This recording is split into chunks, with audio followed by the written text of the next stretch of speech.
To people tuning in tonight, welcome and congratulations for your dedication on a Friday night coming to our pop-up Zoom debate. This is the first ever pop-up Zoom debate that the Academy of Ideas Education Forum have ever done. At the start of the week, there was no Zoom debate, but a few of us were communicating and we decided to seize the moment and very quickly organise tonight's Zoom debate. And the theme tonight is time to scrap GCSE exams. But the truth of the matter is the title could be time to scrap exams because it's much more broader than the GCSE exams. I'm Kevin Rooney. I'm a member of the Education Forum and I'm a teacher. And you might see the face of Harley, the bald gentleman at some point. Harley's also a member of the Education Forum and he's also our technical man on the evening, and he might be coming in with a few announcements as well. And he'll be pressing the buttons and keeping me on the straight and narrow because I'm notorious for being a bit of a Luddite and technically illiterate. So welcome, plan of action. We got two speakers, Dave Perks and Alex Standish, are both members of the Education Forum. And Dave is a head teacher and Alex is a geography teacher trainer. And Dave will speak first for 5 minutes and then Alex will speak after that for 5 minutes. Now, Dave is 100% rock solid opposed to the elimination or even the restriction of exams. He wants to defend exams until the death, and he's going to tell you why. Alex is also in favor of retaining exams, but accepts some criticisms of exams that they're not perfect, and some of the criticisms may be justified, but absolutely on balance, it's dangerous to do away with any of the exams at this current moment. Let me express my declaration of interest, even though I'm going to be a very neutral chair. The Education Forum members don't always agree with each other, and I would be relatively sympathetic to the calls to reform assessment in English schools. And I'm not opposed myself to probably doing away with GCSE exams. I'm fairly open-minded on the question. So I thought I'd let you know about that. I think the conversations we're going to have tonight are to what extent are English schools obsessed with exams? To what extent does the tail wag the dog in English education? Are our schools becoming exam factories and killing intellectual curiosity? Or are those criticisms not warranted? And are the arguments to do away with exams a huge problem, and that the cure is much worse than the disease, so to speak? I think last wee thing I want to say is about the context. So the context of the discussion is COVID. And what we have is the emergence of a very powerful new campaign group called Rethink Assessment, who emerged last week and came public, and they're made up of most of the leading private independent schools and most of the academy trust academies, and the clear majority of head teachers, it seems, all want to either do away with GCSE exams or drastically eliminate them. And they make no apologies for using the context of COVID-19 as an opportunity to refashion, reshape the education system and assessment and exams. I think that I just want to finally say there's lots of different ways into this discussion tonight. You've got the philosophical angle, you've got the discussion about practicality, you've got the longer term arguments for and against exams, you've got the short term arguments, you've got the context of COVID and whether or not the conversation about exams in the current moment is really a Trojan horse for trying to completely refashion and reshape English education. It doesn't really matter what angle you want to come from. Ask any question you wish and absolutely give us your views and comments.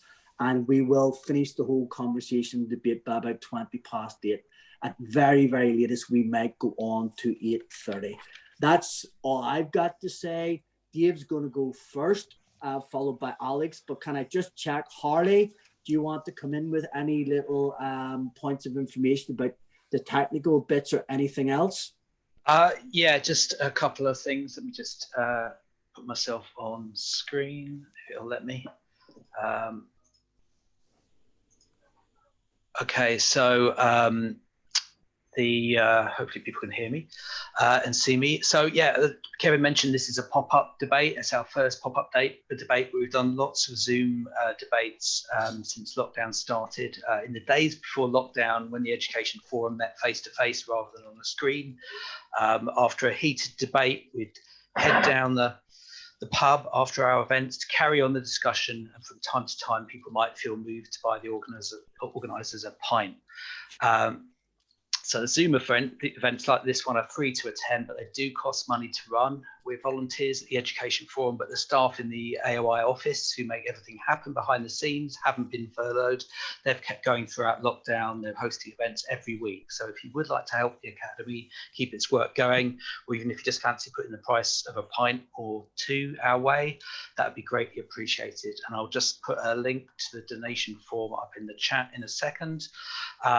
If you enjoy this discussion and you would like to find out about future educational forum events, we run them every few weeks. We have a mailing list, and I'll post a link to that too.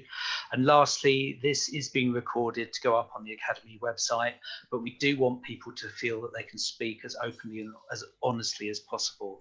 So if there's anything you say that you then want edited out for public consumption, do drop me a line.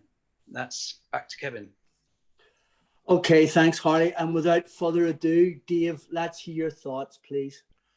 Okay, so I'm sure people have been following the news on this, but the big thing over the last 24 hours is that the Scottish Education Minister has pulled the plug on GCSEs or the equivalent in Scotland, and said that they're going to somehow create an assessment based on coursework. I have not a clue how they're going to do that, but if you like, this debate is extremely prescient because now the pressure is on for the English system and the rest of the 4 countries to sort of decide which way they're going to go. And with the Scottish decision being made seemingly independently, then it's not looking good. And I believe there's a speech expected from Gavin Williamson next week on this issue to try and put the English position out there. And up until this point, the government had been full square behind commitment to the current sort of wave of exams and committing to a summer 2021 with maybe a 3-week delay, which is pretty much the substance of what the response to COVID amounted to at the time then that was announced. There have been several adjustments from different examinations, from different subjects, removing some elements of the practical element of examinations. The famous one, English GCSE, poetry was made semi-voluntary rather than a compulsory element within the course. For what reason, no one can really understand, but it happened. So what we're facing, it would seem to me, is the system on the verge of collapse. So, I mean, I do not think this is about COVID. I do not think this is about how we get through the next 3, 6, 12 months. This is about how we understand the education system as a whole. And so my argument is simple. If we let it go now, the examination system is finished. It will not come back.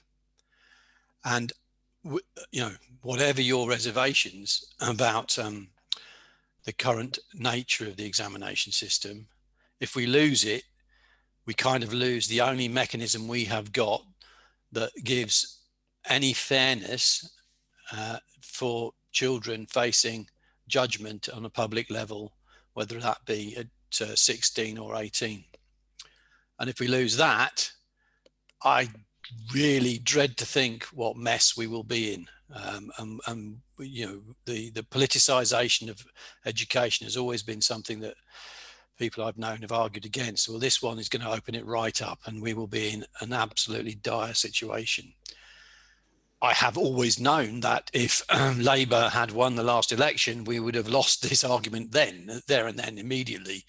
because the sentiment against the examination system that is supposedly a Tory project is riddled through the education establishment. So in a sense, it's no surprise that the rush to attack GCSEs emerges during the COVID crisis. And also the comments yesterday by the chair of the Oasis Academies Trust, whose name I forget, so I'm just going to get it right because he deserves being Mr. Chalk. Is it Stephen Chalk? I think it is. Yes, right. Stephen Chalk. Yeah, that's it. So his point is that no, it's not about COVID. It's about the examination system. Full stop. Scrap the lot and turn it into a coursework assessment, a teacher assessment. And but I personally had a large role in a discussion to get rid of coursework out of the GCSE system because of the nature of it being so distorted and maligned that it was effectively organised cheating on a mass scale. And I say that, and I don't say it lightly, because the essence of it is that you can boost the grades of kids by just using coursework and manipulating it in such a way that you guarantee good marks regardless of the kid. And that was the situation, which meant that 2014, 2016, the pressure was there to remove it, and that was taken out of the current GCSE system. And I think rightly so, absolutely rightly so. So why do I think the examination system is worth defending? And what do I mean when I say it's fair? It's fair because it's the most objective way we've got of judging pupils against each other in a public national examination based on an attempt to teach a subject via a curriculum that is commonly understood. And that is, if you like, the best way of then using that judgment to gain access to further or higher education and so forth. And that means studying a subject academically, not just being there, right? So there's a huge difference between the two. And I think, therefore, if we have an education system that is geared around that kind of success, then we will drive the pupils to do better and better, and we will be able to uphold a high standard of education across the country and be able to push for subject-based education to be the cornerstone of what we deliver, and that we would have to deliver subjects in the best way possible. Everything else, the criteria-based approach rather than the norm reference-based approach to educational assessment, is just already been proven to be a disaster and opened up to everything other than subject-based academic education. It's the devaluing of knowledge, the devaluing of any attempt to instill in children a search for the truth, search for the value of education. It becomes gaining qualifications by any means necessary, which is the accountability-driven system that nearly destroyed the education system under the old New Labour regime, Blunkett et al., national targets and all the rest of it, which got us nowhere, despite the fact that a lot of people stand by it in terms of it driving up standards. I think it did nothing of the sort, and actually ruined our attempt to teach kids anything worthwhile. It was a game in which the schools were competing for plaudits against an accountability system that meant nothing for the individual child and their education. We're about to see the return of that en masse if we don't hold by an external standard, a standard of objectivity, which is a child being tested against their knowledge in a particular subject. And without that, we are looking at an absolute disaster. Now, I know people who disagree with me and we have a fight about it, but that's good. I like that. But I think you just got to realize that we are on the brink. We are facing the absolute end of the system that has held together the English education system since the war, really. And I think without that, all the gains of mass education risk being chucked in the dustbin and replaced with being there, some kind of criteria-based assessment that will judge you on anything but your knowledge and your ability to understand something, whether it's for emotional well-being or other criteria, or just the fact that you can produce lots of bits of paper when someone asks you to. Right? So I can't go far enough in stressing the importance of this moment. So I hate to say this, Kevin, but I completely disagree with you, but there you go. So that makes for at least an interesting argument amongst ourselves. All right, so I'll leave it there and see how people respond. Thank you. Great, Dave. Absolutely brilliant. You've let it on the line. Happy days. And without further ado, Alex, over to you when you're ready, please. Okay, thank you, Kevin. So I've got to follow the head teacher. Yeah, I mean, you know, Dave and I think obviously are both going to defend exams, and but perhaps from slightly different ways. I guess, you know, reading the blurb about this this debate tonight, I mean, the way it was set up, I think, is maybe slightly different from the way the debate is and the way Dave was talking about it. I think there are two questions there. You know, one is should we cancel next year's exams, which I think is more sort of the live debate we're having now. And I tend to agree with Dave that if we do, I think it will be gone, you know, for a long time. But the second one is, you know, and this is the way that it was written: do we want to reform our assessment and examination system or qualification system? And so that, you know, that one's a broader discussion, but I don't think that's most of what's going on now. Yes, you mentioned the campaign for rethinking assessment, but I don't know that they're quite as big and powerful as you suggest.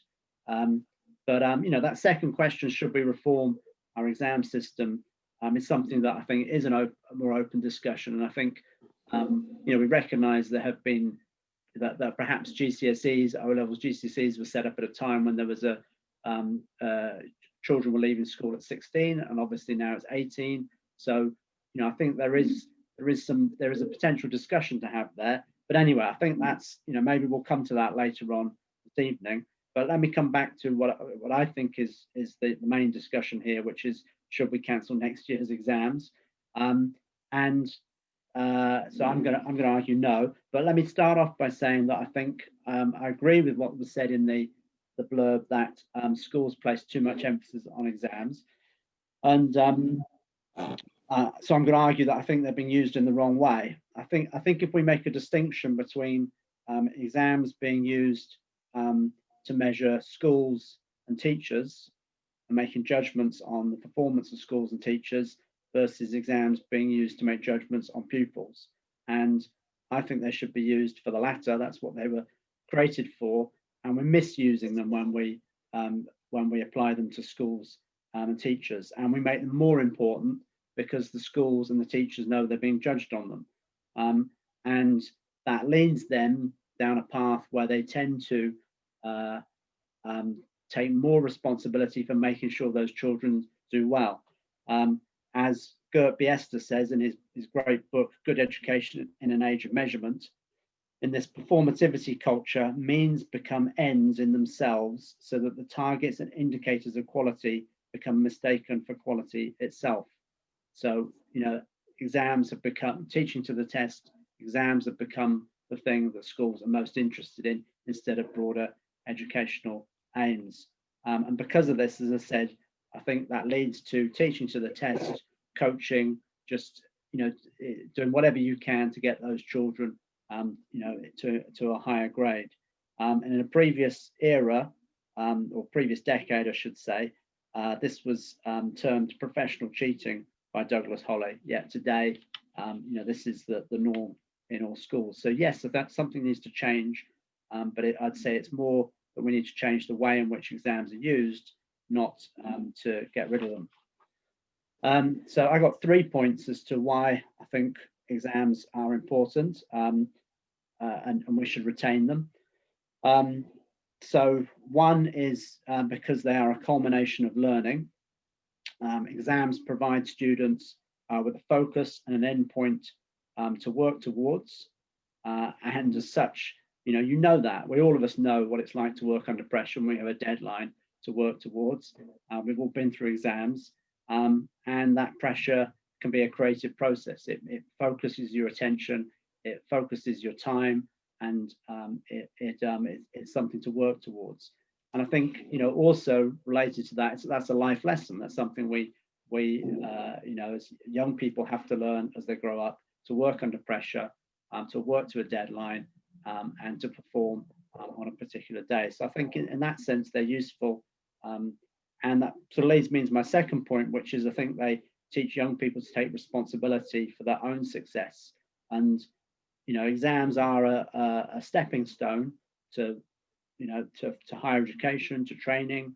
And as such, the kids are taking responsibility for making those steps themselves. They know it when they prepare for an exam, when they go into the exam room, it's all on them. Yes, their teachers could help them beforehand, but they know it's down to them, and that's a good thing. I think it's a valuable life lesson that as I said, I think teaches responsibility. So again, that's a great reason for keeping exams. It's an intrinsic motivation for them too. And my third point, same as Dave was saying, really, they're objective assessments. Okay, that teachers, wonderful as teachers are, they invest themselves in children's education. They work with them for years. They work with them to improve their performance. They want them to succeed, which is what they should do. But because of that, they're not the best people to judge them, okay, because they're personally invested in them. So in most school systems around the world, we separate teaching from examination because it can be objective. Okay, and just so to sum up, I mean, we shouldn't minimize the disruption they've had. Okay, obviously they've been a lot of them are out of school for months, varying amounts, and we know that there was differences in the way the online provision. Some children had access to computers and online learning, others didn't. So we shouldn't minimize that, and that should be part of the discussion. And obviously there could be more disruption down the way. But I guess we are where we are, and the question is, what's the best way forward for those children, their education and their future? And I would suggest that exams, exams, putting children through exams is a positive thing. We should be giving them as normal an experience as possible, and giving them that opportunity. So if you've had a bad experience, at least you've got the opportunity between now and next summer to catch up, to work and perform your best. The suggestion, which is what most people are objecting to the exams, the suggestion that they are unnecessary for stress for students right now, and that because of all this disruption, we shouldn't put them through this. I see that as an evasion of responsibility for putting children through something. Most of, I mean, I don't have data on this, but most of whom I think would want to have the exams themselves. Certainly my daughter, who's due to take A-levels next year, really wants to have the exams. She thinks they're fairer way to judge her, and it's about them putting in their effort and achieving it for themselves. Okay, so that's my intro. Alex, that's dead on. Thank you very, very much. Can I say to the people who are listening, can you get ready to raise your hands if you want to ask questions? But Dave and Alex, I'm going to do something unusual. I'm going to do this teacher style. So rather than sort of ask you a long probing question, I'm going to ask you, both of you, half a dozen questions, but you have to answer yes or no. That's all I want to hear. Yes or no, but you're allowed to say a bit of both. And when we're answering the questions, I want Dave to answer first and then Alex to answer second. So here we go. Are you ready, lads? Okay, go on. Now, you've sort of touched on some of these already, but here we go. Dave, you always answer first. Yes, no, or a bit of both, and then it'll come Alex. Do you think the time missed last year in many schools because of COVID, especially the fact that certain working class kids missed out on online teaching?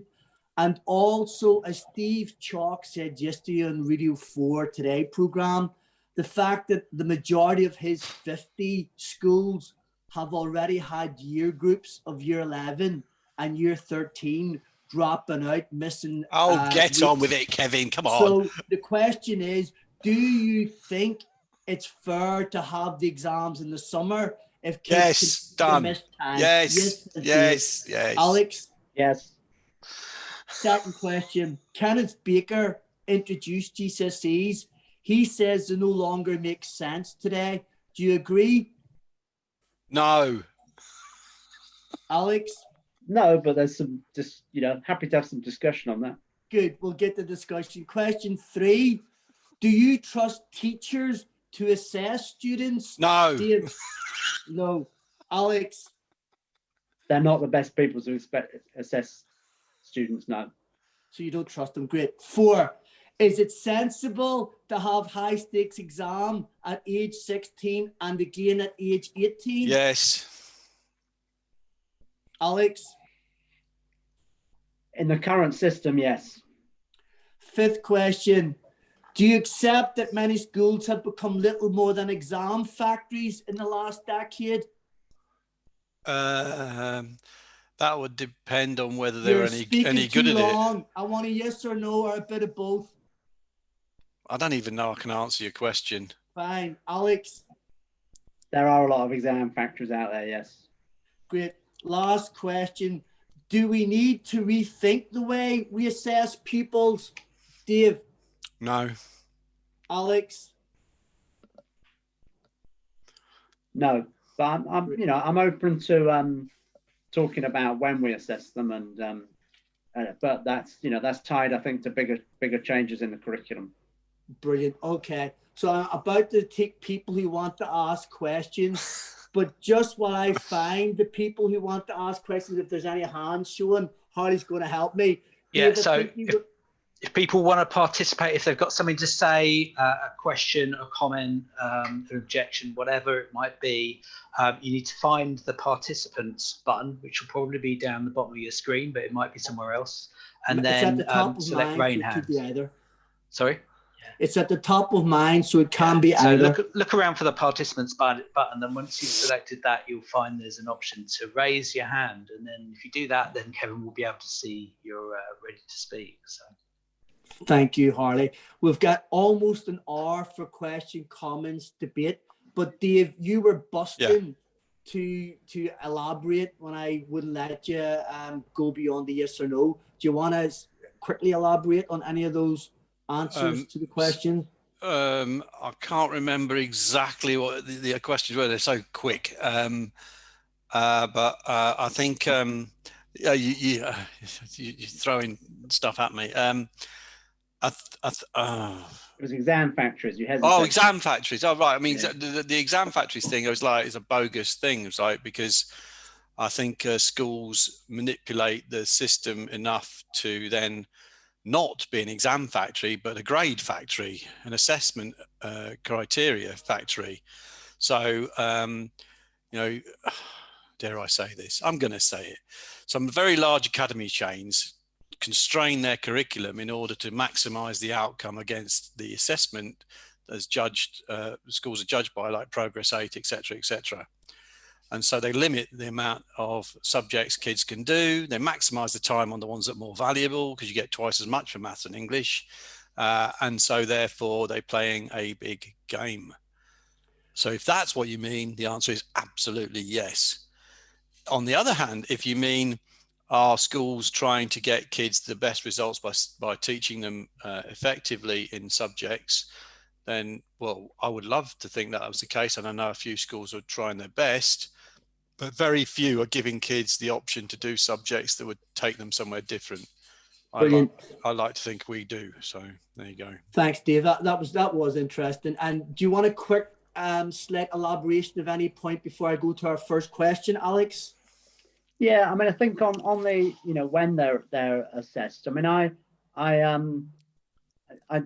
obviously there has been a change over a generation from the leaving age going up to 18, and personally, I think we narrow the curriculum too soon. You know, I'd like to see children studying more subjects up to the age of 18, and so you know, if that was the case, then you know, maybe you'd want some you know, some other assessments at that age.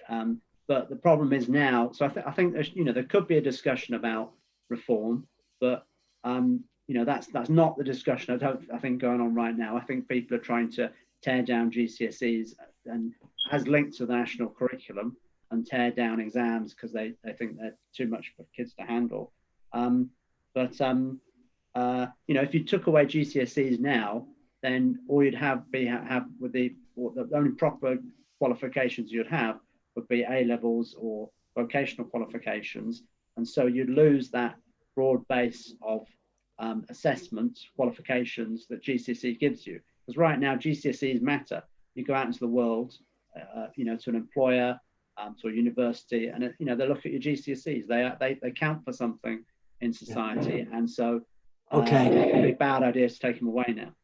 So you're justifying GCSEs for instrumentalist reasons, for employers, for going out into the big world. So your argument for GCSEs is not really educational as such, but it's a way of sorting people for employers in the big world. Is that what you're saying?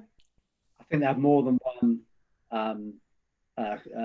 reason, more than one purpose. Okay, they count for something educationally, but they of course they count for something in the big wide world too. Okay, thanks, Alex. Great. Lads, Dave and Alex, sit back, relax, get your pen and paper ready. There's lots of people queuing up to ask you questions. We're going to go with, in this order, Gareth, Alka, Steve, and then Conor. Gareth, whenever you're ready. Okay, you can hear me okay? Yeah. Perfect. Brilliant. Right, so, well, some people might be aware I've you know, been one of those people writing about this and have been arguing for the retention of exams. And you know, some of that is because Dave, in conversations I've had with him, has persuaded me that they are the glue that keeps the system together. I think he's right about that. I still don't quite share his complete pessimism about it, that if we lose them now, that's the end of everything. Because I guess I still do have a little bit of ambivalence about exams, in as much, well, for two reasons really. But yes, they offer a measure of objectivity, and I'll argue for that. But you have to set that against the fact that, you know, it's a sort of one-day snapshot about what people know. And I don't necessarily think that is the best way to assess what someone knows. It might be part of the solution, but I don't know if it's the whole story. You know, how you did on a particular Tuesday afternoon in a particular year, is that really reflective of your knowledge? Is that really what we mean by objective? And secondly, you know, for the past couple of years, I've been teaching kids at the other end of the sort of spectrum who leave school with just about nothing. And their lack of performance in exams has taught them only that their education was valueless, pointless, and that they're a failure. And I think that is part of where people like Steve Chalk are coming from, that for whatever reason, people leave school, if they have not performed well in exams, they see no value in the education. And for as much as exams are important, we have to tackle that problem, or we're not going to win the argument, I think, against people who do want to tear them down and just scrap them as quick as possible. Thanks, Gareth. That was really interesting. And Alka, straight on to yourself. Thank you. Sorry, I'll just try to get my video up. Oh, hi. Hello. Yes, I think I mean, if it's exams that are holding the education system together, then I think that's indicative of such a major problem in the way that Gareth just spoken about, because it really shouldn't be an exam system that's holding the education system together. And I think it's worth remembering a bit historically that it was, we haven't always had an education system based on exams. There were O-levels, but it was the Labour Party that pushed for non-O-level students to have what then became CSEs, in a bid to sort of under for the reason that was a way of equalising educational opportunities, but that was still very tied to an economic reason. And the idea you have these better opportunities to get these grades to then enter the world of work. So, but like Alex said, there were kind of exams that had at least two functions, and at that point their educational content and function and the belief in education was very strong, which was why exams weren't used in the way they are used now. So my question is, in a situation where today I'm not sure that exams do count for that much, because you have so much grade inflation now. I'm not sure they have the same function as economic function that they used to have. So what are they actually used for exactly? And I mean, there's certainly they're used for a kind of systematization. Their figures are number crunched and fed into international league tables and comparative charts and all that kind of stuff. But I remain a little bit puzzled as to what their actual function is now. Thank you very much. Really interesting contributions. And next we've got Steve, and after Steve, it'll be Conor.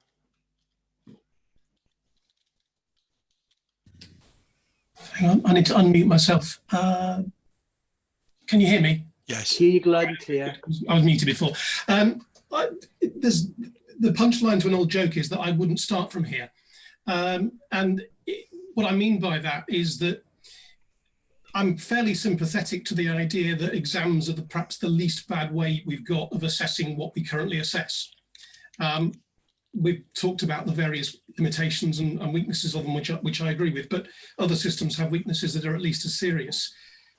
But that is based on the assumption that you have a fairly traditional academic curriculum with a large factual knowledge base that you want kids to be able to reproduce chunks of in a limited amount of time. If that's what you want to test, then we test it quite appropriately. If you want to test a different kind of curriculum or a more varied curriculum, then you need to look at an assessment system that is also more varied and more fit for purpose. So the session is not about curriculum, and I'm not going to try and sidetrack us into that. But I do think part of the answer to the question we are asking is, what are you trying to assess? And if what you're trying to assess is what we currently have, it's kind of all right with limitations. But like I say, I wouldn't start from there. The other very quick thought I had was, any sort of significant change is going to take time, and it's not going to be ready in any kind of sensible way by next summer. Even if you spent the next 6 or 7 months furiously designing a non-exam based system that might work as well differently, I can't see that there's any chance of that coming in nationally, either in Scotland or England. And I think Scotland have created a real problem for themselves. Absolutely. Thanks, Steve. Thank you very much. And Conor, on you go. Thanks. I guess this is maybe more aimed at some of Dave's comments early on, but maybe Alex can chip in or other people. I've obviously got a wee bit of skin in the game as an examiner as well, so I'm not about to talk myself out of my summer money. Obviously, I do have criticisms of the exams. I was involved in some of the discussions with Excel around about the 2016, the new specification exams for science, and the pilots that they'd run. And about 60,000 students took the pilot for Edexcel. That was when they were in year 10. And they never released anything approaching grade boundaries for that. And this relates to the question about criteria referencing or norm referencing. So when they looked at the score distributions for some of those papers in science, some of the median scores were like 20% on papers, which meant that, you know, the vast majority of candidates got the vast majority of items wrong. So although you can plot that on a normal distribution, it's skewed towards the lower end. And you can recalibrate your exams, and you can, you know, give a more easy items and harder items and so on. But even with that, on the new specification A levels, we sometimes see papers where you can get half the items wrong and get an A grade. So although it does allow you to a degree to discriminate between the candidates, is it really telling us how much those candidates, even at the highest end of the grade distribution, have captured knowledge of the subject? And I assume that applies to other subjects, not just mine, science and biology. So I guess my question there is, I haven't really got a firm opinion about where I feel on criteria referenced examinations over norm referenced ones, but just that it doesn't seem to me that the norm referenced ones are necessarily more robust because given the difficulty with apportioning easier and difficult items across that, and I know that's iterative, but I don't see why that couldn't also apply to a criteria referenced assessment system. Can you not just make criteria more robust or add in more difficult criteria, that kind of thing? So just, I guess, curious where you would stand on that. Conor, I'm going to ask you a question. I'm allowed to ask what appear to be stupid questions, which Dave can sort of laugh at. When you pick up the discussion about criteria references, norm references, a lot of people won't understand the whole debate, what that means. But my question to you is, when you have an exam, do you think that exams need to be designed in a way where you separate people into a certain amount of A's, B's, C's, level 9s, 8, 7, 6, rather than an exam just being how much a kid knows without building in a discriminating line between them? Do you have any thoughts on that, or is that too radical or too silly a suggestion that I'm putting forward? No, I think it's a fair question. It's something I've thought about myself, and I'm not sure where I really stand on it. But I can only really see the pressure to have norm referencing and therefore comparisons between students and ranking students and so on if there is some sort of scarcity externally in wherever the exams are supposed to be for. So if it is, in the case of, say, Alex, and employers and jobs or access to courses, if there is scarcity of access to courses, scarcity to jobs, I can see why people would argue for norm referenced assessment allocation.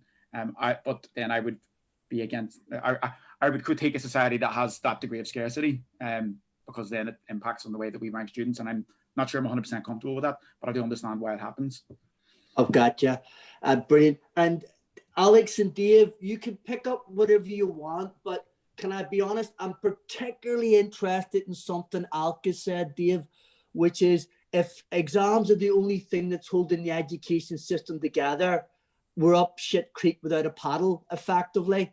And that's not a very good argument for wanting to maintain exams, is it? Question mark. No, but it's not a good argument for anything. I mean, if we're already up shit creek, what does it matter if we go down the left channel? You know, it's like, I don't think that's the point. Okay, look, Alka went back to O-level and CSE. My God, that's a long way back. I taught the last year of O-level. I'm that old.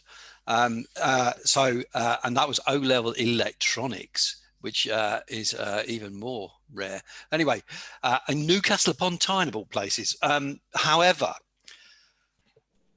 if you are teaching some knowledge, an exam is the way you assess it. That's it.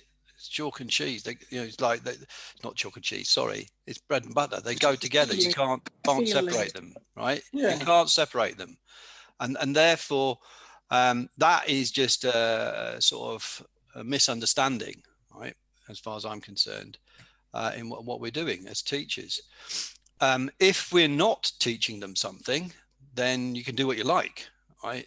You can assess it in a different way. But I think if it's a knowledge-based curriculum, then, and that doesn't mean just rote learning, that means understanding and applying as well, then an examination is the best way to do that. So I think Alka's point linked in a little bit on Conor's point on the grade inflation, and whether an exam where you only need 30% to get a pass mark is a worthwhile exam. There is some truth in that, but what it tells you is about how we as a nation are achieving our set goal of teaching a particular subject, whether it's mathematics or whatever. And if we're having to set grade boundaries that low to achieve a pass mark to satisfy political directives that so many people must pass, then we are failing to do that job, and we are not teaching the subject. That is true. That is a truth about the education system, is that we are not very good at doing what we set out to do.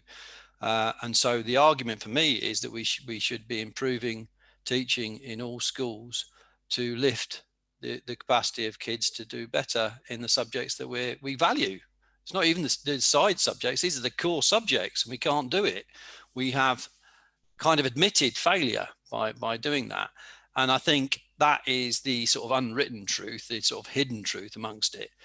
But that's not the examination system. That's us not having the faith in our ability to teach kids and to get on with it and stop sort of making excuses for not doing it. Which then brings you to why it is someone like Steve Chalk can say, let's get rid of the exam system, please, because then I don't have to, dare I say it, teach kids subjects. I can do something else. And coursework sounds like a damn good thing because there's no pressure on that, and I can deal with that. That's a bit harsh, but I think there's some truth in it. Thanks, Dave. Alex, on to yourself, and then we'll go straight back out. Okay. Yeah. So, I mean, just firstly on assessments and whether there are other assessments. I mean, obviously already there is coursework in subjects like art. So there are other assessment types. In drama, there's performance element. In music, again, performance. And in geography, there's a fieldwork element, which is a GCSE is assessed by exams, but at A level, there's a 20% is an independent study. And I think that's really good. I think those I think those are valuable skills. So I'm actually I agree with Dave that exams are the best measure we've got, the most objective measure, but I'm not opposed to some variety in types of assessment. And like an EPQ as well. The EPQ is obviously something that gives students a chance to demonstrate. So it's not just all on the day, but they can do some coursework too. So yeah, I think having a variety, more than one option is something we should be open to, and especially in this maybe in this year too. On Alka's point about grade inflation and what's their use now, I mean it seems like sort of people are saying that the exam system's not working, therefore why keep it? I mean I just think it needs to be improved, and I agree with her that why have Oxford and Cambridge introduced their own tests for students is because all the kids are coming to them with A's and A stars. So the point of their purpose of sorting pupils doesn't happen if they are if there's grade inflation, too much grade inflation. And on kids failing, I mean again I don't think the exams are the problem. I think I think yeah there are problems with the education system, and that it's not. I think there's problems communicating, in terms of values with, I think particularly working classes, and but I think there are bigger problems to the system that need to be addressed than just exams isn't the answer, or different assessment isn't the answer. I think there are bigger problems, so you can't just blame it on exams. Thanks, Alex. Really interesting. I'm about to go back out, and I'm going to take in a wee second Janine and Harley after that. But I want to say to everybody listening, we've got just under 25 minutes left, and I want to think out loud about 3 things, and I want people to come in and tell me what you think. Dave, first of all, says schools are about teaching knowledge, and the best way to do that is that we need an exam. But has he convinced you of that? What type of exam? Should it be a national exam? Can you have an exam in the classroom where you assess what the kids have learned, or within a school? I'm not following why Dave thinks it has to be a set of national exams. First question, or does Dave convince you and I'm just a doubting Thomas? The second question, Dave had a pop at coursework. Alex is sort of defending a place for coursework. I'm interested in what people think about the coursework thing, to what extent you think there's a place for that. And the third thing, the third question I have for people is, Alex says, yes, there's problems, but we need to improve the exam system. I'm going to ask people, if the problems are deep-rooted and there's lots of exam factories and people teaching to the test, why not just scrap the exam system completely, shake things up? And that might be a better way of improving things, or is that nonsensical or too radical? So those are questions to think about in the last 20, 25 minutes, if anybody wants to pick them up. I realize I'm being provocative, of course. Janine, when you're ready, we're going to have you.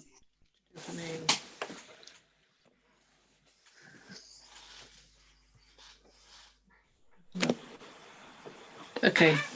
Hello, I'm Richard. I'm Janine's husband. Hello, Richard.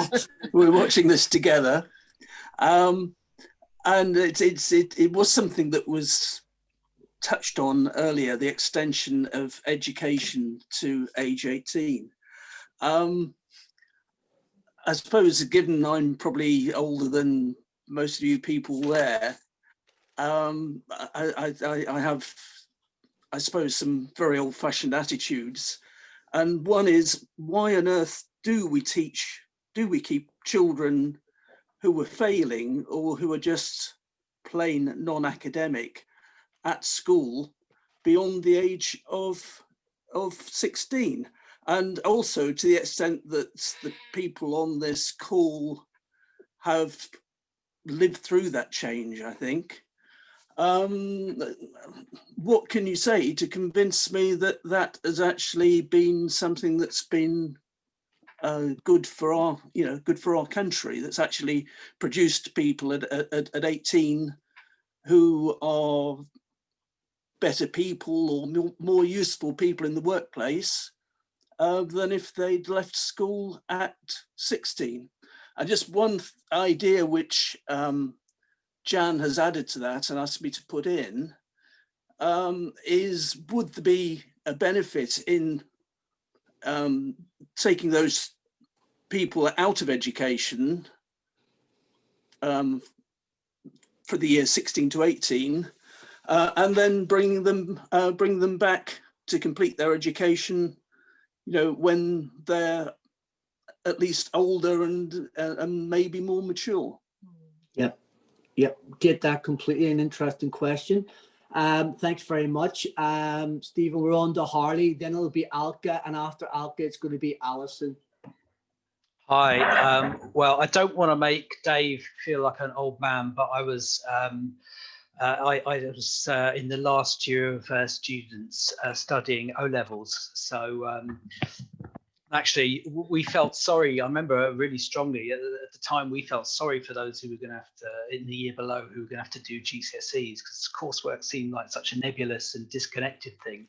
Whereas, O-levels, A-levels, we felt like we were working towards something cumulative, and so on. Actually, just to disagree with Gareth slightly, who I think pointed out that exams, aren't they just a bit arbitrary on the day, depending on how you're feeling? Well, I think at the time, certainly me and my friends, we felt that exams are pretty fair. Actually, we did well in some and badly in others. And we knew that on the day there was a bit of leeway, but broadly speaking, because there was a sort of body of work behind it that might either be really well understood or not, and well grasped, then broadly we thought, people recognised they got the result they deserved, I think.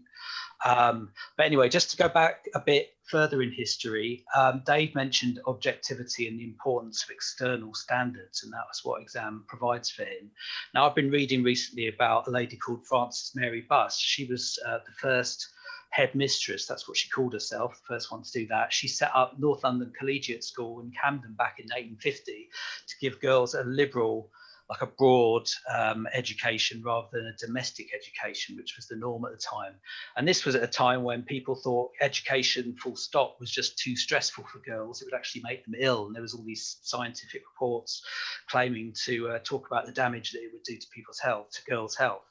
Now, she went against the grain. She entered her pupils in the Cambridge entrance exams, which were relatively new then, and they did really well. She proved that they were just as capable of doing difficult subjects as boys were. She, you know, is objectively showing that for the world.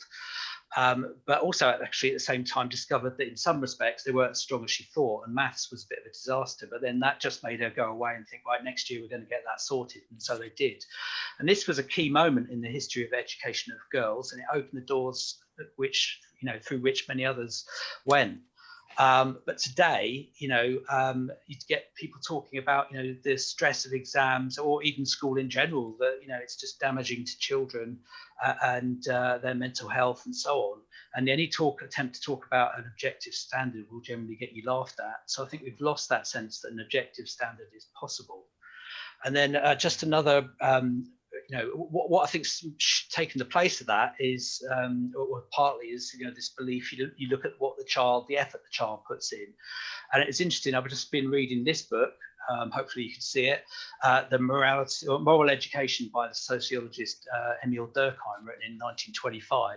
And this goes back to first principles of morality and education. Absolutely brilliant book, highly recommend it. But just last night I was reading this bit about the morality of rewards, as in exams.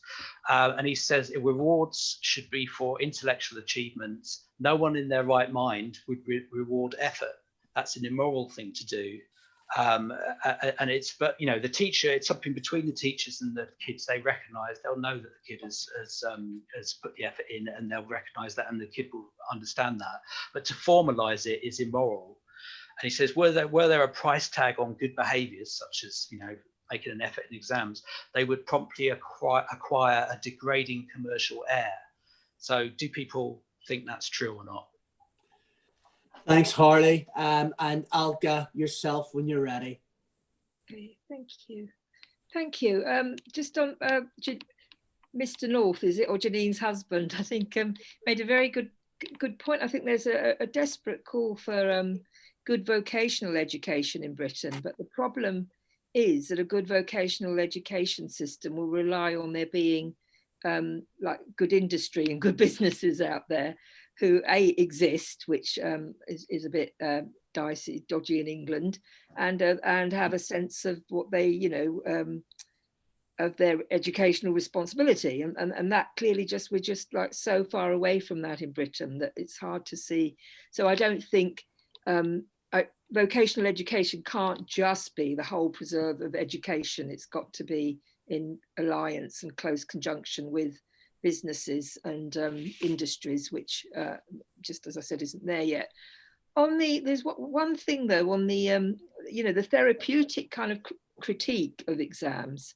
It's really worth remembering the fabulous point that Basil Bernstein made about explicit and implicit forms of assessment. So you know, there's exams are seen as this great trauma-inducing event, but as people have said, they needn't be that, and some kids enjoy them and the rest of it.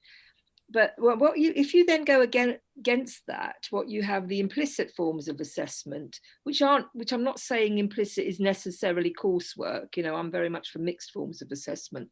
But if it's implicit, what you then get is actually a constant surveillance of pupils, which can, you know, in terms of just like mental well-being, can actually probably be worse than the exams things. And Kevin, I just quickly wanted to come back on your question of why not shake everything up really radically, because, you know, I have a lot of sympathy with that, and I often feel like that would be really good to do. But I think that's really wrong, because you have to look at the actual reality of where we are now. And, that would be good if there was like a substantial body of teachers, of educators and examiners and the public who had some kind of common view that we would agree with on knowledge and education, but we don't have that.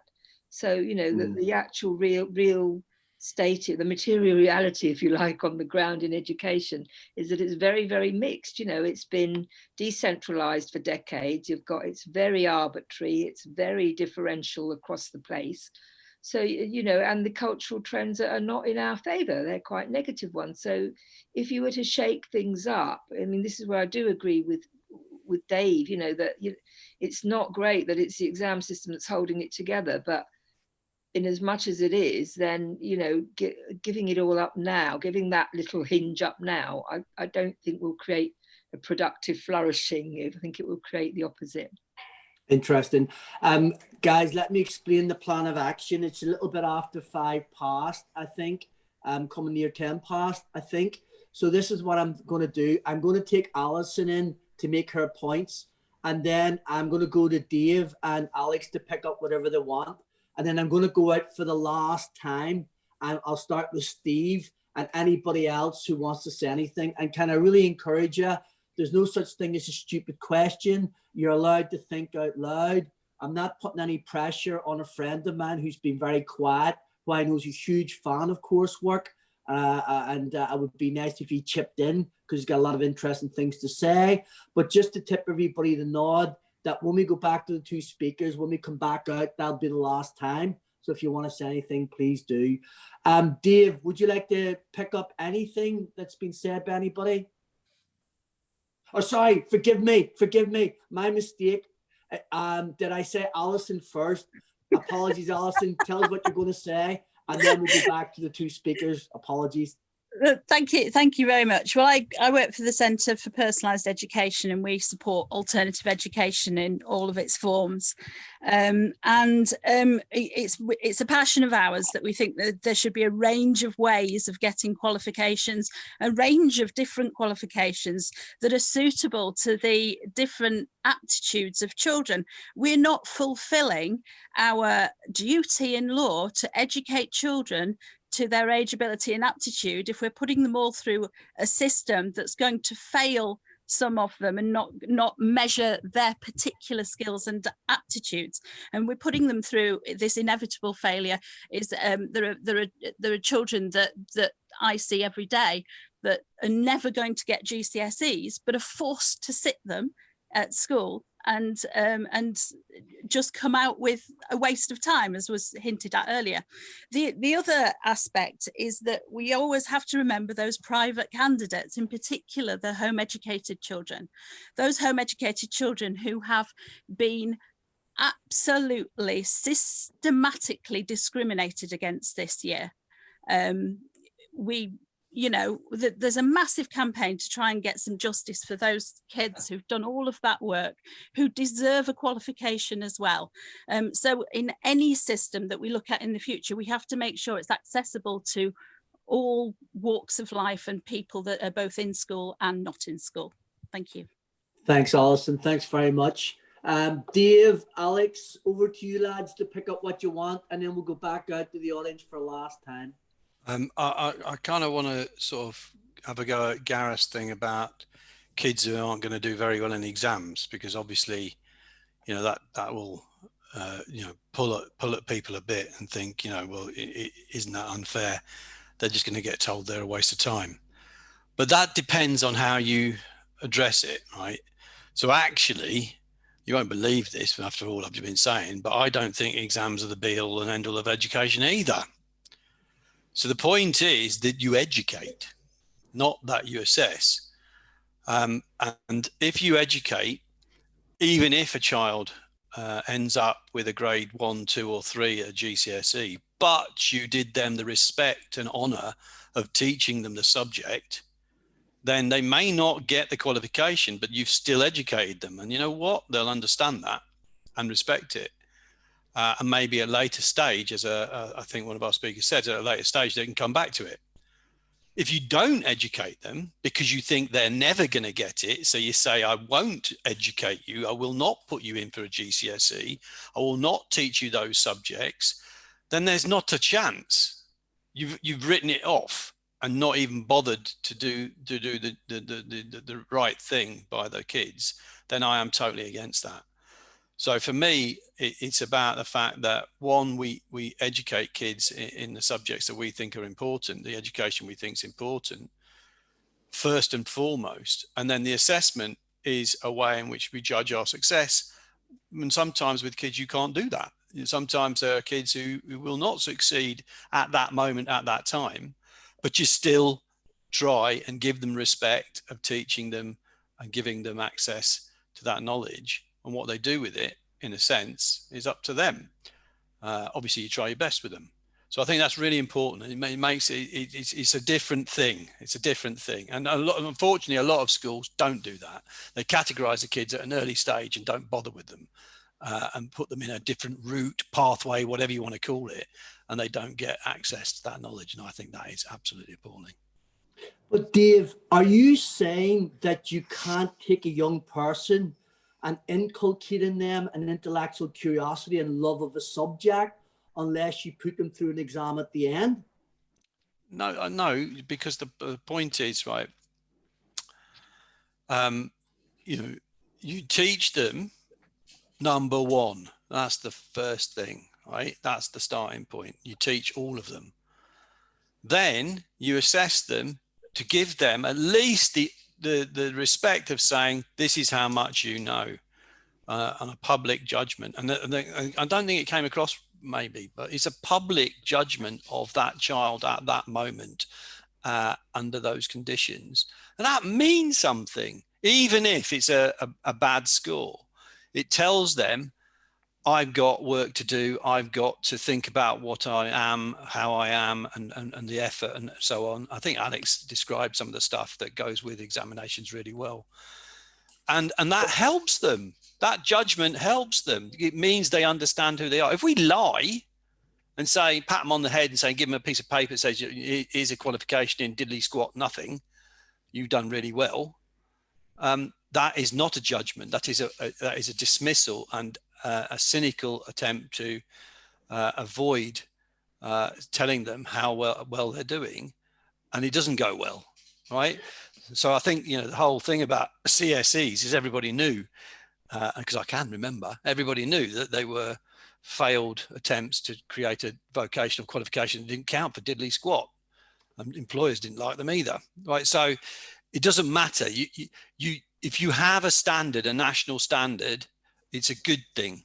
It gives kids. I was talking to one of my kids today about this, who said, very honestly, I know that it's traumatic and it's a challenge, but I want to know that the work I've put in for the last 5 years is worth something. I want to sit the exam. Okay, it's really interesting. I've got so much I want to say in relation to what you've said, but I'm desperately going to try and remain an impeccably neutral chair. So I'm going to go straight over. These are the Alex, sorry, we'll hear from you, Alex, then I'm going back out for the last time to the audience. Okay, I'll just pick up on the vocational educational, particularly that 16 to 18, because I mean that's one reason for keeping the exams at 16, because I mean that's where the national curriculum ends. Okay, that's the way it takes you to. So getting a set of qualifications as best you can at that age is important. So, but yeah, as Alka said, I think there is a place for vocational education. That doesn't mean GNVQs and NVQs, because we know what a waste of time a lot of those were. So, but it means proper vocational education, which involves employers. So I tend to think that I'd like to see more creativity around in that sort of 16 to 18 age group, where a broader range of subjects. Why isn't philosophy being taught there? So it would be great to see kids having a broader range, and then and vocational options being included in that. And also you could say you didn't do well in your GCSEs at 16, some scope for being able to continue in some key subjects, obviously maths and English, that employers really value. So or sciences, so whatever it is, but some scope that you could continue that, perhaps while you were doing vocational education as well. So I just think we can be more creative at that age bracket. But I'll leave it there for now. Alex, that's great. Okay, so we're out to the audience for the last time. And Alex and Dave, when you come back, if you can just leave us with what you think is your, not so much your strongest point, but our takeaway point about this whole discussion about exams that you want to leave us with. So we're going to go Steve, Soph, Nicola, Harley, Gareth. Then we go to the final words from our two speakers. So when you're ready, Steve. Okay, thanks. Two hopefully very quick points. Some of the discussion, not particularly tonight, but outside this meeting, has been based on a false assumption that, quote, and this is a Conservative MP very recently, children stay at school until the age of 18, why on earth should they take these exams at 16, unquote.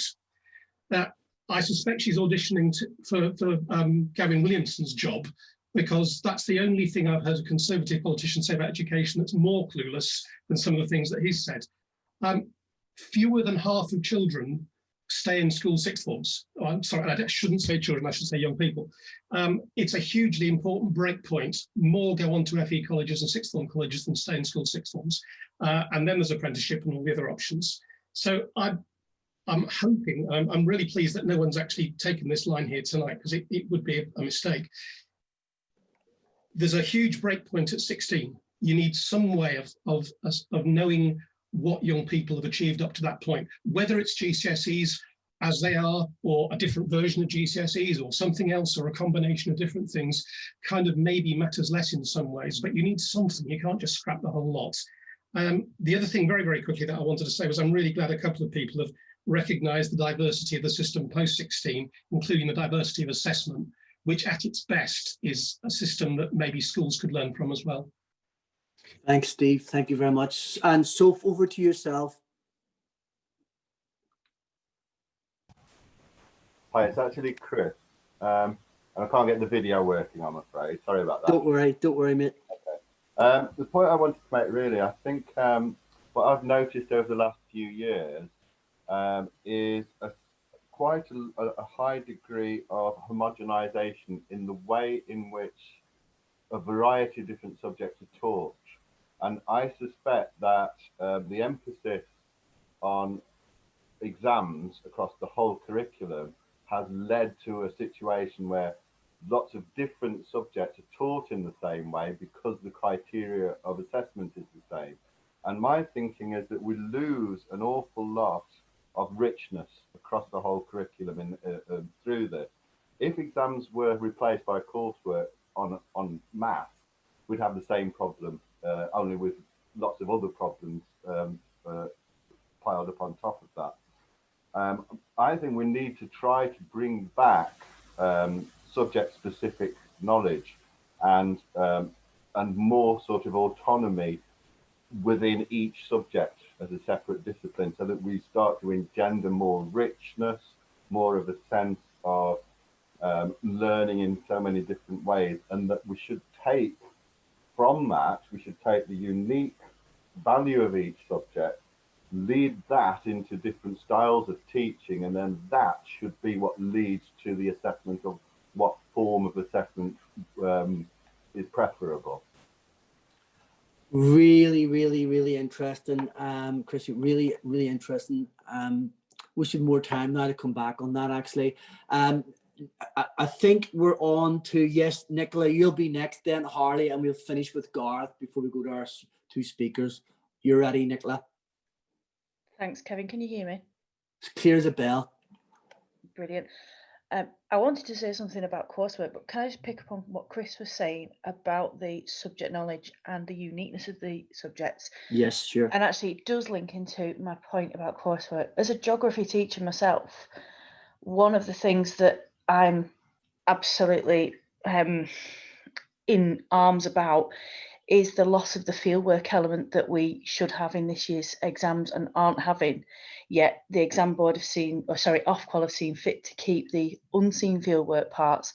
And for me as a geography teacher, one of the things I do when I'm out in the field is I teach an awful lot of those skills because it's relevant, the kids see it, And not having that opportunity is really detracting from what we're teaching in the classroom, because some of those skills you just cannot develop in the classroom. They've got to be done because they're geography specific, and because it's the kind of thing that students do need to experience, particularly those that then go on to A level, because they're going to be missing those key skills now, ready for when they do their NEA.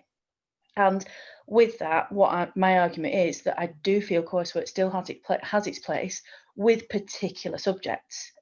And when we move to controlled assessment, and now we're just on exams, and we're on that paper 3 in geography, where it is just an examined element, I do think we've lost something there that gave students the opportunity to be able to show what they know and what they could apply.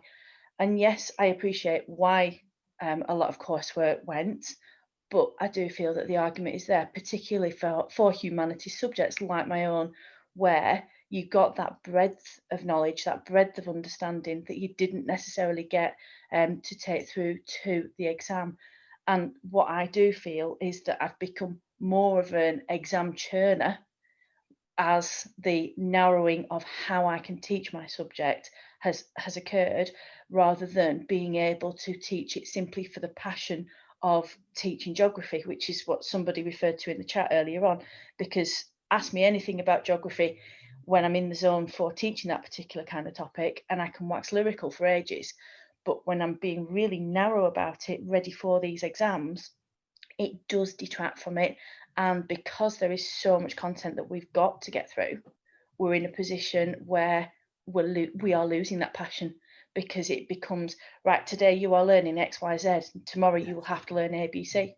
Yes. And moving it forward, we've got to see where that takes us. So yes, I think there's an argument for keeping GCSEs as they are, or at least looking at reforming them to suit different subjects better, but then to broaden out in other ways for those students who are less able, less capable. Nicola, I thought that was an incredibly interesting point again. Can I ask you an outrageously cheeky question? I'm sympathetic to what you're saying, but here's my really cheeky question. When it comes to coursework, what percentage of teachers do you think cheat on coursework or have cheated? Or do you think that's an outrageous slur? No, I totally understand why you're asking that question. And unfortunately, I do think the percentage is a higher percentage. We could be talking something like 75, 80% of teachers. I know for one, I was really, really careful about what I did to ensure that students were producing their own pieces, but I can't hand on heart and say that was the same for the colleagues that I've worked with, and certainly for evidence that I've seen in terms of coursework and how it was delivered, how students were coached through it. And that's why we lost it ultimately, because too many were doing that. Great, thanks Nicola, thanks a lot for that. Harley, you're on. Okay, Alison, just wanted to pick up on something Alison said. She made the point about children being good at other things that exams don't measure. I think Nicola may have alluded to this as well. Now, I'm not sure if I'm being fair to Alison or representing your point correctly, but I've certainly heard a lot of people say something very similar, which is that, you know, exams don't represent the whole child. That's the phrase they use. They don't represent the whole child, and children have so much more to offer. And that's all true. But as Dave said, I think exams are not the be all and end all. They measure what they measure, and they fulfill a useful role in that. And you can question maybe whether or not it's right that society values those particular things that get measured. But, you know, children can demonstrate other qualities they have in other ways, and that's what a CV is for. And often those qualities are what marks them out when it comes to things like job interviews. But on the other flip side, would we really want every aspect of a child's life to be measured? That sounds like an absolute nightmare to me. So be careful what we wish for. Thank you, Harley. And last but not least from the audience, Gareth. Well, I mean, if exams are being done away with in the school system, we've been talking about vocational education and different forms of assessment and so on. Exams are coming in more in vocational education. So where you know you might have wanted to be a carpenter or a builder or something and learn your trade through watching other people do it, increasingly that means you've got to pass written exams, very technical written exams in these things. And so I think for me that's a symbol that the exam system is just, whatever it's trying to do, it's not delivering, because it's being shoved above. And the same, Alex mentioned maths and English, our complete failure to educate people into a basic level of numeracy and literacy is now trying to be addressed in vocational education, which is by then much too late and is a complete farce. So whatever the problems are in the school system, whatever happens with exams, it will be, I predict, shoved above into post-16, post-18 education, not least with what the Prime Minister has announced last week. Thank you very, very much, Gareth. Another great point. And Dave and Alex, just before I go back to you, because I'm literally going to let Alex have the very last word of the night after Dave speaks, can I just thank all of our audience for your questions? They've been great, and your contributions. And you can see amongst the Education Forum members there's a good little bit of healthy disagreement. There's some agreement, but healthy disagreement. And tonight's like a work in progress, thinking out loud processes, as I personally, from a very selfish personal perspective, try to work through a bit more what I think of this whole discussion. So thanks very much to everyone. And Dave, over to yourself for your last nuggets of wisdom of the evening. Okay, all right. Just the geography teacher who spoke about the loss of field work, and I do think field work's a great thing to do if you're in geography. Same as in science, we do practical lab work, but you don't need to assess it. Just go and do it, right? Why do we need to have an assessment that tells us we should do it? Why don't we just go and do it? So if you don't do practical work in science because there's no assessment in it, then you are really being stupid, right? If that's a problem with your school and your school won't let you do it, then you're going to have to fight for it and argue for it and argue for the space to do what you think is right. But there's absolutely no reason why we should sort of deny kids access to something because the public examination system dictates otherwise. And I think that's where teachers have got got to stand on their own 2 feet and argue for what they think is right for their subject and the way it should be taught. And I would stand by that. And that's, I think, a really, really important thing. However, bottom line, if we don't have an examination system, then I think we are doomed if we think we're going to be able to promote knowledge-based education in any form whatsoever. I think Alka sort of alluded to this a little bit earlier. We're in a bad place, but it's not going to get better if we lose the exam system under the disaster of COVID. It's going to get much worse. That's my point. So if there's ever a time to stand up and fight for the right to be examined, it is now. Stand up and fight for it. Thank you. Thank you, Dave. Thank you very much. And Alex, straight on to yourself.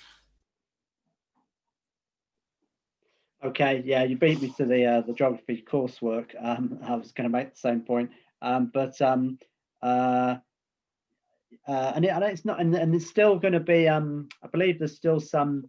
It's still going to be some assessment of it, but obviously they've taken away that you have to sign that you've done the field work and so forth. But it's also not it shouldn't be seen as a permanent thing. I think it's just it's while obviously we have the situation where it's very difficult to get more than a few pupils together, then taking them off the field work is obviously a difficult thing. But relatedly, Nicola, I mean, and someone else was talking about narrowing the curriculum. And I mean, GCSEs are not good as they are. Okay, I don't think anyone said that tonight. They are too narrow, and they don't reward independent thinking. I know of teachers who kind of have to coach some of the brighter kids not to think too hard in the exams because they're quite formulaic in terms of the marks and so forth. And my least favorite words at the moment when I go into school are success criteria. Like I walk past classrooms and it's, you know, here's your question, here's your success criteria. It's just, that's not education. Okay, that's training kids how to pass exams, and it's despicable, quite frankly. Anyway, so I'd like to see exams reformed for independent thinking, and I guess to finish, the main argument being put forwards is that the moment is that obviously they're kind of too stressful for kids, and you know, we hear quite a lot of that, but actually Harley circulated some statistics, and this is in the negative. So parents who thought exams should be cancelled, GCSEs it was 26%, A levels it was 22%. So that means the majority are in favour of keeping them. Teachers who wanted to cancel GCSE and A levels, it was 28%, and then 47% thought they shouldn't be cancelled. So, you know, I think we're hearing quite a lot, of people, but I think they're a minority, and maybe it's interesting why we're hearing so much from that. You know, I think a lot of people out there still do value exams. Be good to hear what more about from the students as well, as to whether they want to keep them. But yeah, agreed. Let's defend them.